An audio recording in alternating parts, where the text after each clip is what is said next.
Olá, amigos e amigas. Hoje é o nosso 11º vídeo sobre a história econômica brasileira.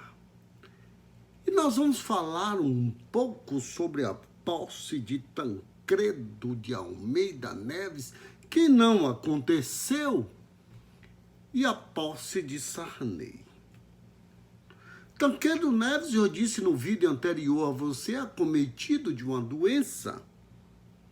Mas antes de continuarmos com a nova república e como foi essa nova república, vá aqui embaixo, se inscreva em nosso canal e clique no sininho para receber os nossos vídeos em primeira mão.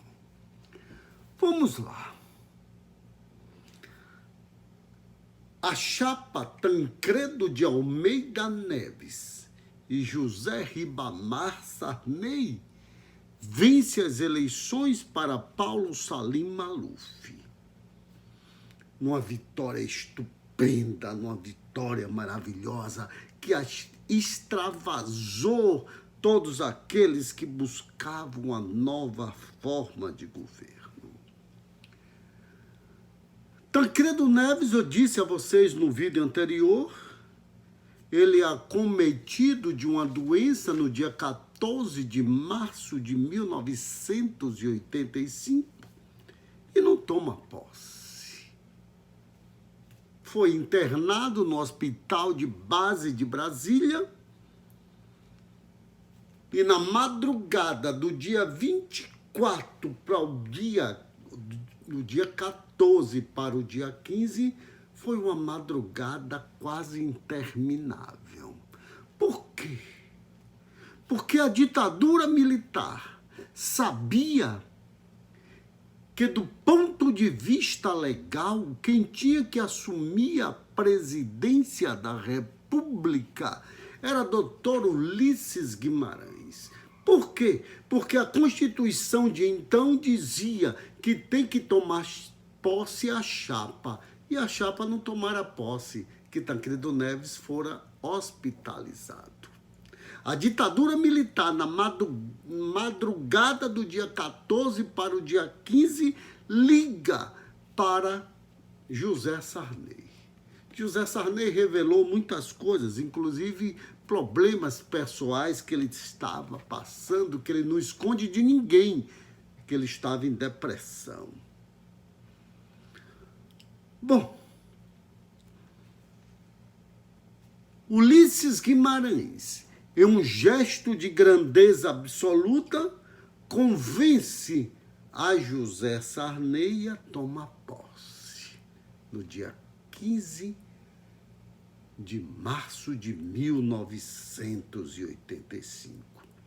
Assim faz Sarney. Sarney mantém todo o ministério indicado por Tancredo de Almeida Neves. José Sarney era um democrata, apesar de ter apoiado a ditadura militar. Ele era um homem democrata, ele governou um período de transição no Brasil para a passagem da ditadura para uma democracia. Sarney mantém o governo Tancredo no arco de alianças que Tancredo tinha feito. Nos ministérios das comunicações estava lá Antônio Carlos Magalhães, grandes ministros presentes para redemocratizar o país. Sarney senta na cadeira e o primeiro ato dele é a convocação da Assembleia Nacional Constituinte. Ele precisava varrer o lixo autoritário herdado da ditadura militar. E assim fora feito. Sarney convocou a Assembleia Nacional Constituinte e colocou um slogan de governo forte. Porque vocês viram que eu falei em vídeos anteriores Porque a ditadura militar dizia que ia repartir o bolo, que ia mostrar ao Brasil como é que repartia o bolo. E eu disse na época a vocês que o bolo solou, queimou e ninguém viu R$1. Sarney cria como slogan da nova república do seu governo tudo pelo social.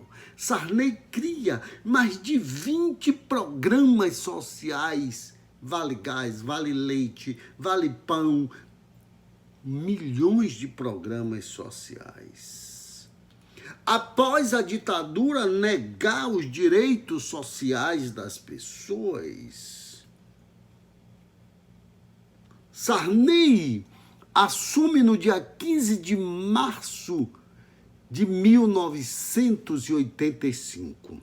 A ditadura militar nos entrega um governo tão acabado que nós passamos quase um ano sem saber o que fazer de tanta porcaria que a ditadura militar tivera feito.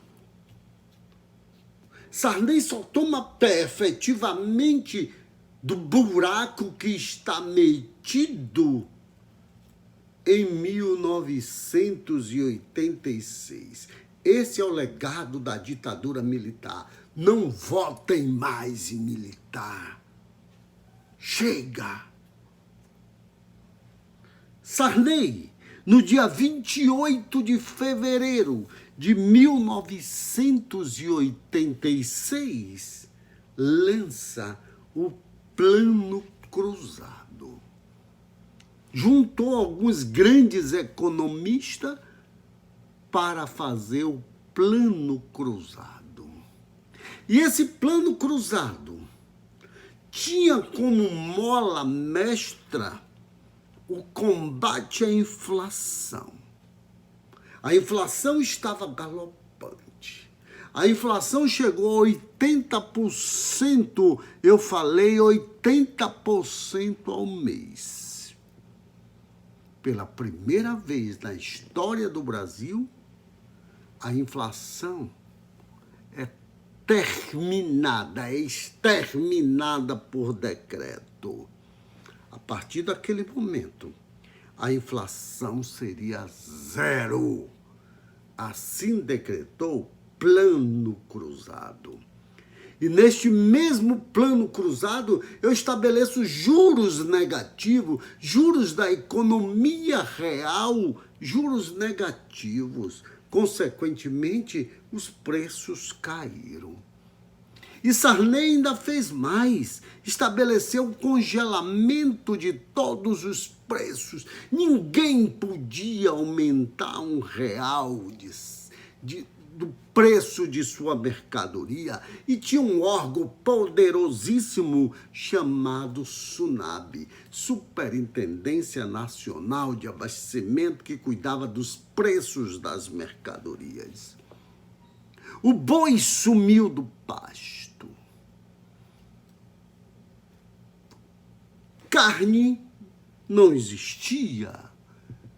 O Brasil é obrigado a fechar um acordo com a União Soviética, mas precisamente com a Ucrânia, que era um dos satélites das repúblicas socialistas soviéticas, mas precisamente na cidade de Kiev, onde fica na Ucrânia, mas precisamente na cidade que ficava a usina de Chernobyl, onde aconteceu um acidente nuclear e matou muita gente. Era de lá que o Brasil exportava carne.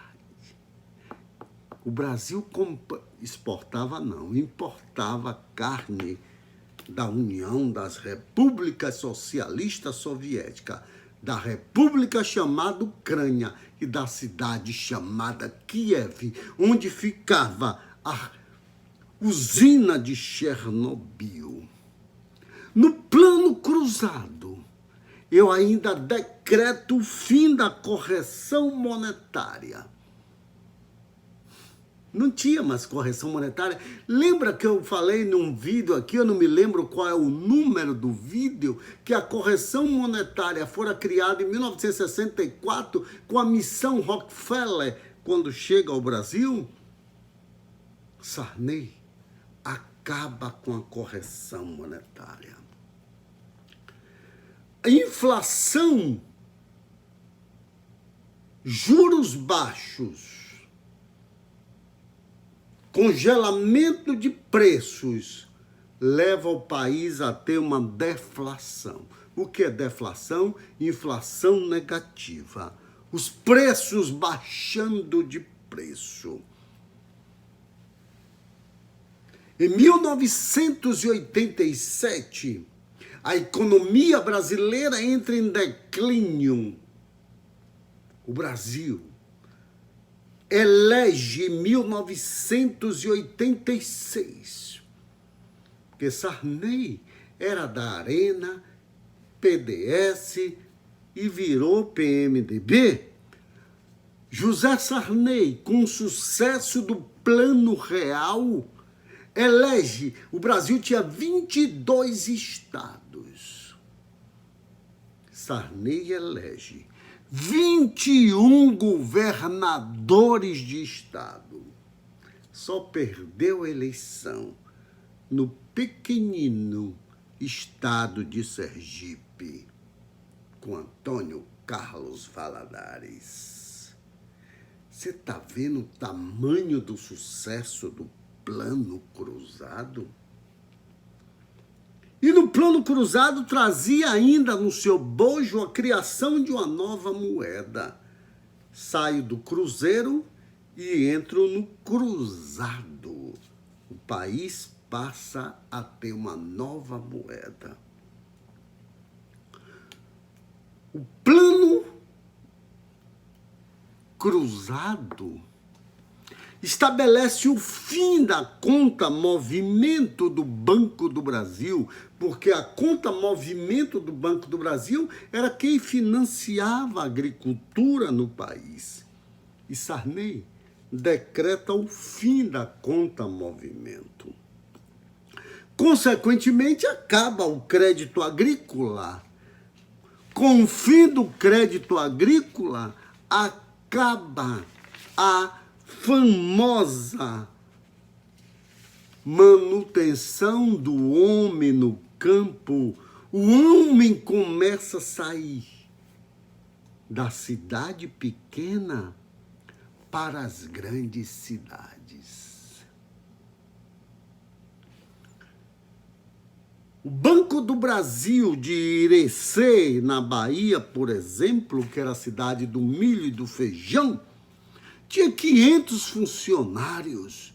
Depois do fim do crédito agrícola, Irecê não tem mais nada. O Banco do Brasil acabou. Salvador, em 1985, tinha 800 mil habitantes. Salvador hoje tem mais de 3 milhões e 500 milhões de habitantes. De onde vieram esse povo todo? Do interior. Pela falta de crédito agrícola. Você está vendo como é que eu acabo com o país? É com política social, política econômica mal feita. O sucesso do plano é absoluto. Do ponto de vista do controle da inflação em 1986. Elejo todos esses governadores que eu já falei.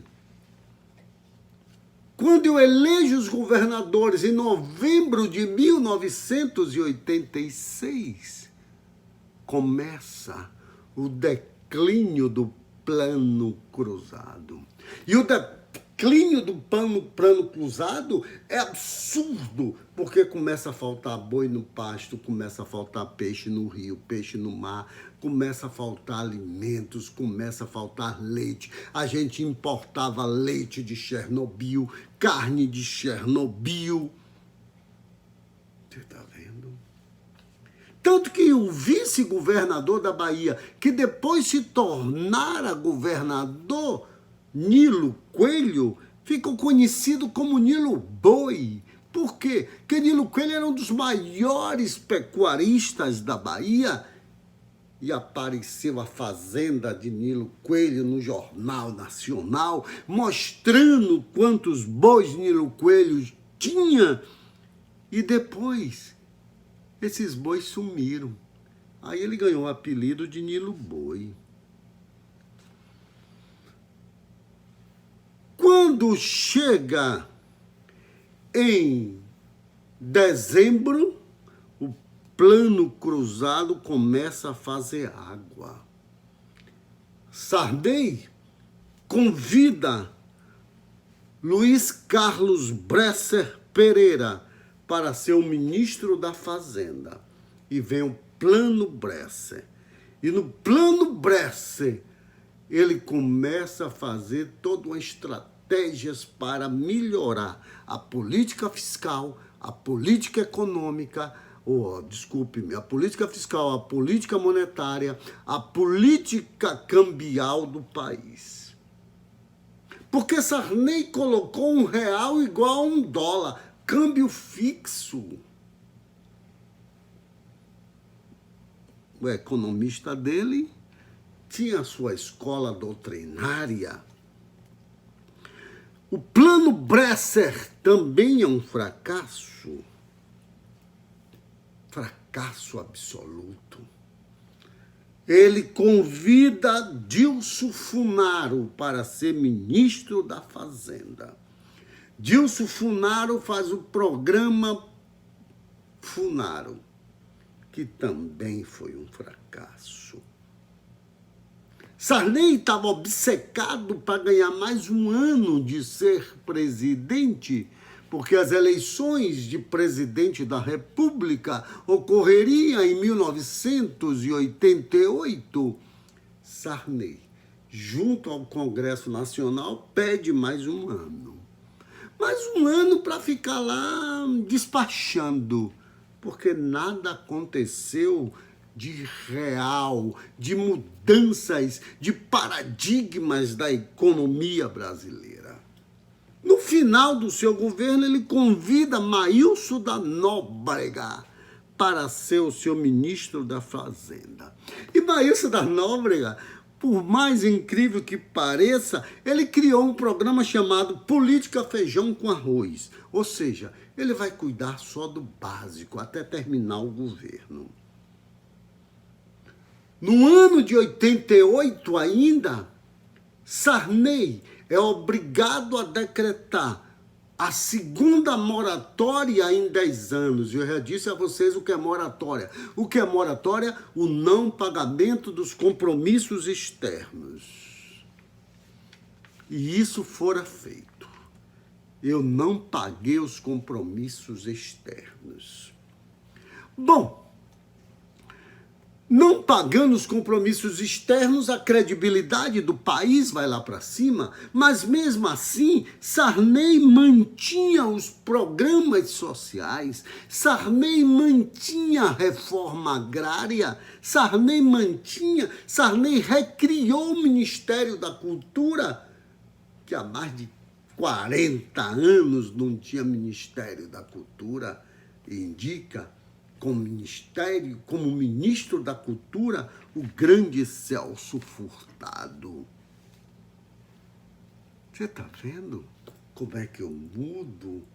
Sarney era um homem bem intencionado do ponto de vista econômico, de ponto de vista da sua ilibada moral. A educação, a agricultura, o desenvolvimento social, o desenvolvimento dos desportos, porque tudo isso estava contemplado na Constituição. A Constituição tem mais de 20 artigos que trata das políticas econômicas, das políticas públicas no Brasil. Você está vendo?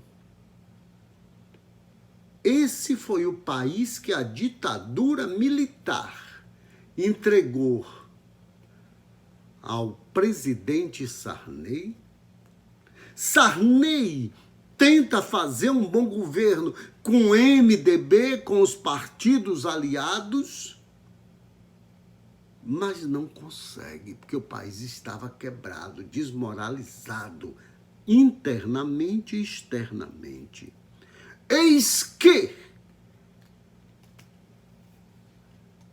Sarney fora eleito junto com Tancredo de Almeida Neves no colégio eleitoral. Mas a população clamava por eleições diretas para presidente desde 1960. 29 anos. E as eleições diretas só aconteceria em 1989, com a disputa acirrada entre Fernando Collor de Mello e Luiz Inácio Lula da Silva. Esse é o nosso próximo assunto. Nós vamos falar sobre as eleições de 1989, a derrocada que o Brasil se meteu, o governo Collor, o governo Itamar Franco e as eleições de Fernando Henrique Cardoso. Fique atento que você vai saber tudo do período de 15 de março de 1990 a 31 de janeiro de 1994. Um grande abraço e fique com Deus.